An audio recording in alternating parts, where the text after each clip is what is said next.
He's not on the property. He's not on your property. They ignored us. They opened the gate. They pushed through people. There were several armed guards. Your interpretation, and your use of words is very different from the spokesperson for DHS who was on CNN. She used the words body slamming, saying that the mayor and other members of Congress were body slamming and were being rough with the ICE officials. Threats and intimidation. That is all Donald Trump has left as his administration continues to flounder. Every day they are losing support. Every day they are losing in court. And so Donald Trump knows the only way he can attempt to suppress dissent is by attacking and threatening. And that is exactly what we've seen as he's tried to carry out his illegal deportation plan, threatening anyone in our country who chooses to oppose him, including elected officials. And we saw that this weekend with the arrest of the mayor of Newark. And now threats are coming against those who are calling Donald Trump out, specifically Congresswoman Alexandria Ocasio-Cortez, who is not just attacked by the administration, but then went public and is making Donald Trump panic. We're going to get into it all. But before we do, if I could quickly ask you to leave a like on this video, and if you haven't already, and you enjoy our channel, to hit that subscribe button. It goes a long way, and it really does mean a lot to me. Now, before we can get into what Alexandria Ocasio-Cortez had to say about these threats she's receiving from the Trump administration, we unfortunately have to start with the one giving them out.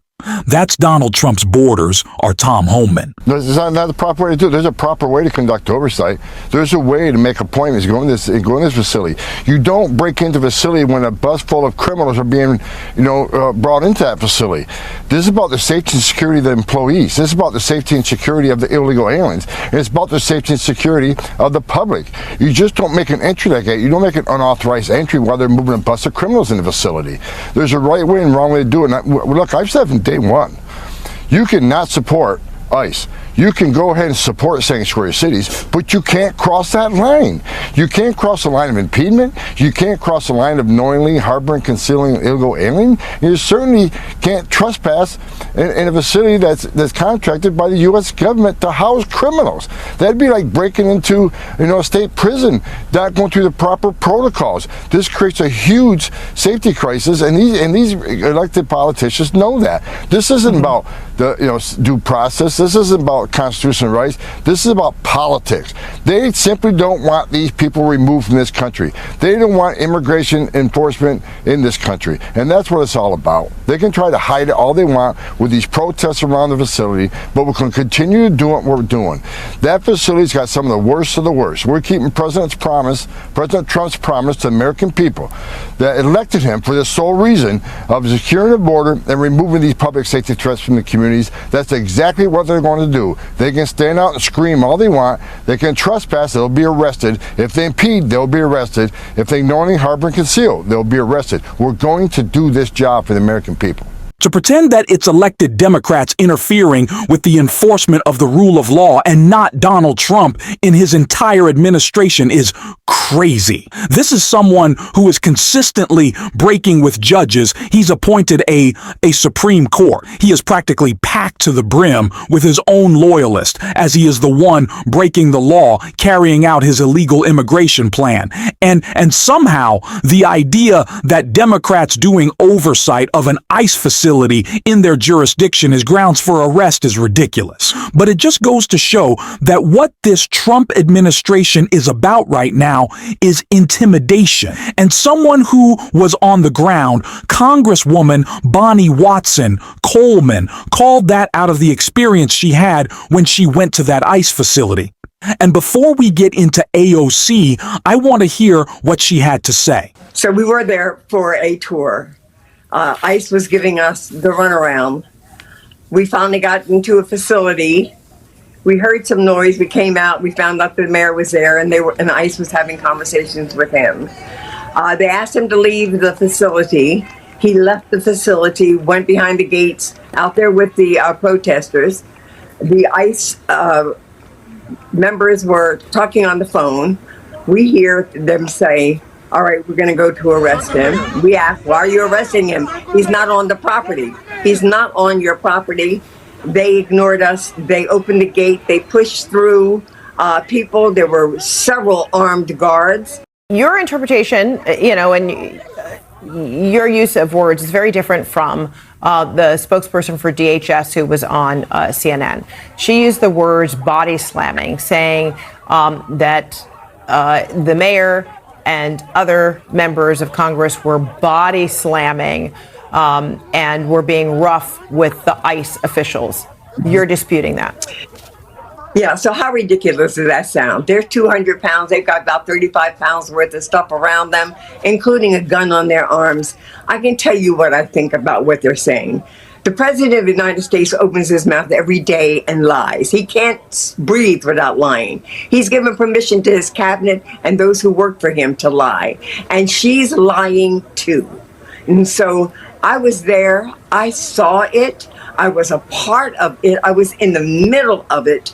We did not in any way, shape, or form disrespect the physicality of any of those ICE agents. And to say so is just to perpetuate the kind of lying that we are experiencing in this country at the highest levels. So clearly this was just regular oversight by a member of Congress who has jurisdiction over that area.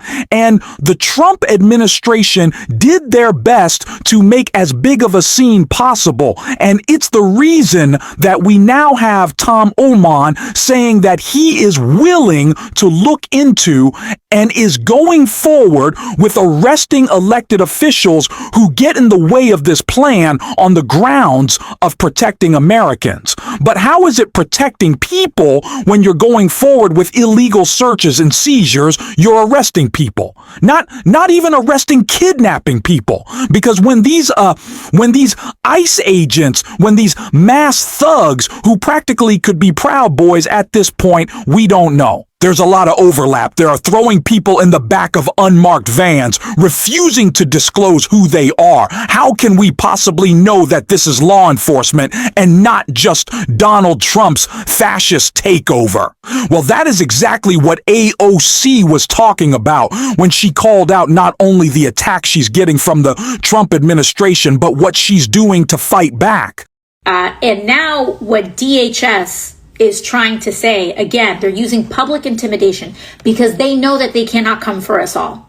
They know that they cannot come for us all. And recently what they said is that DHS is allegedly looking into arresting members of Congress who were showing up for their legal and constitutional obligation to conduct oversight. If anyone's breaking the law in this situation, it's not members of Congress, it's the Department of Homeland Security. It's people like Tom Homan and Secretary Kristi Noem. You lay a finger on someone, on Representative Bonnie Watson Coleman, on Representative or any of the representatives that were there, you lay a finger on them, we are going to have a problem. Because the people who are breaking the law are the people who are not abiding by it.